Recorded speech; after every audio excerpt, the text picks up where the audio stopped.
तू ही परान हो कि कहो तो काट के हम दे दी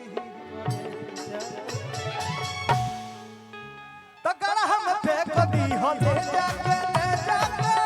हम फेंक दी हो ले जाके कर हम फेंक दी हो ले जाके। भैया भैया और कार्यक्रम के लास्ट ही चला था और हम चाहब कि सुनील भैया के कुछ दोस्त लोग हैं, दोस्ती फ्रेंड ही है ना, तो फरमाइश बा वो गीत के बस स्टॉप कर दीजिए। अब ये गाना गा भी दे ले बनी रहो सबके बीच में, लेकिन फिर दोबारा सुनाते आप लोग नहीं थे तो सुनाए थे कि झारस जब बाल सैया जी जे गमछा ले ले होई तो डांस कर लिए ना। अरे लागस कमाल सैया जी कि बगल से निकाल सैया जी कि उड़ावस रुमाल सैया जी। ए भैया केकरा लगाम छावा हो केकरा लगाम छावा भाई पट्टी साटवा खोला खोला देखो खोला खोला खोला भाई बरियारी को खोला बरियारी खोला। ए भाई कावना लड़का में हिम्मत बाकी है लड़का के टी-शर्ट खोल दी खोल दो तनी खोल दो तो भैया खोल दो राती के देखले बिहाने मार होई त आई कह दिया तो उनका टी-शर्ट खोल देबो नहीं बोल देता एक बार हो आई दादा दे दो ला आवा जा ले लो मंगलू हो तो ले लो। ले ले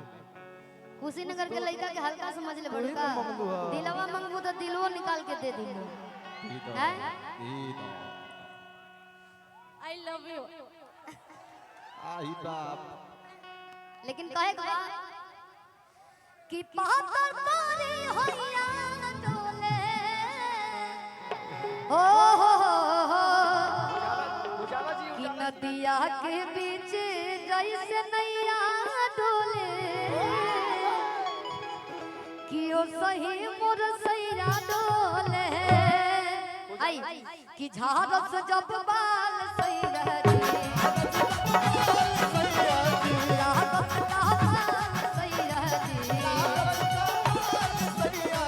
बगली से निकाल सैया जी उड़ावत धुमाल सैया जी पाता तारी होया डोले ओ पाता तारी होया डोले हो नदिया के बीच जैसे नैया डोले ओ सही मोर सैया डोले नदिया के बीच जैसे नैया डोले ओ सही मोर सैया डोले। यही में पीस बजा दे के बाद कहियो बुलेटा बापा हमारा बैठ के सटबे की ना कहियो बुलेटा बापा हमारा बैठ के सटबे की ना बोल बोल रे पता रखी बोल बोल रे पता रखी